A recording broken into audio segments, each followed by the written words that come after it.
we have to recognize cinema as an industry. Telangana రాష్ట్ర ప్రభుత్వం IT ఫార్మాతో పాటు సినిమా ఇండస్ట్రీని కూడా ఒక గొప్ప పరిశ్రమగా తెలంగాణ రాష్ట్రాన్ని అభివృద్ధి చేసే దాంట్లో దీన్ని ఒక భాగస్వామ్యం చేయాలనేది మా ఆలోచన. నేను చాలా సందర్భాలలో చెప్పిన, ఎట్లయితే హైదరాబాద్ నగరాన్ని బెంగళూరు, ఢిల్లీ, ముంబై, చెన్నై నగరాలతో మాకు పోటీ లేదు. మాకు role model China, South Korea, Japan, Singapore అని ఎట్లయితే చెప్తున్నా, టోక్యో, సింగపూర్, న్యూయార్క్ నగరాలు మాకు పోటీ అని ఎట్లయితే చెప్తున్నానో, ఎవరైతే మాకు రోల్ మోడల్సో మేము వాళ్ళతోనే కాంపీట్ చేయదలుచుకున్నాం.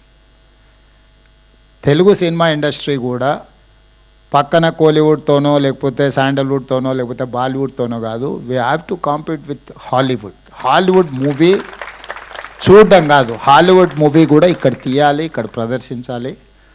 ఇక్కడ టెక్నాలజీ, అందుకే ఈరోజు నెట్ఫ్లిక్స్ ఓపెనింగ్ అప్పుడు కూడా ఐ టోల్డ్ దెమ్, మీకు ఏం కావాలన్నా మా గవర్నమెంట్ 100% సపోర్ట్ చేస్తుంది. నాలెడ్జ్ హబ్ క్రియేట్ చేసినప్పుడే ఇండస్ట్రీ అనేది ప్రమోట్ అవుతుంది.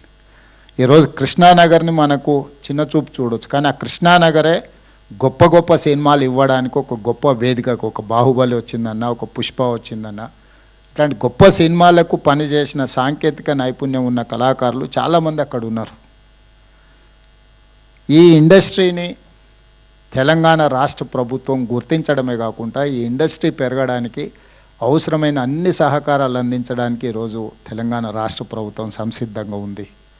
అందులో భాగంగానే ఇది అల్లు అరవింద్ గారు లేకపోతే వారి కుటుంబం నిజంగా ఒక కొడుకు ప్రయోజకుడు అయినప్పుడు తండ్రికి అత్యంత గొప్ప సంతోషాన్ని ఇస్తుంది. తాను సొంతంగా ప్రయోజకుడు అయినప్పుడు కలిగే సంతోషానికంటే పుత్రవాత్సల్యం కానీ పుత్రుడు ప్రయోజకుడు అయినప్పుడు ఎక్కువ సంతోషాన్ని ఇస్తుంది. ఖచ్చితంగా స్వర్గంలో ఉన్న అల్లు రామలింగయ్య గారు ఈరోజు అల్లు అరవింద్ గారిని చూసి తప్పకుండా వారి మనసు ఉప్పొంగుతుంది అని నేను భావిస్తున్నాను. సినిమాలో నటుడుగా నేను వారిని చంటబ్బాయి సినిమాలో అరవింద్ గారు నటించి నాకు గుర్తుంది.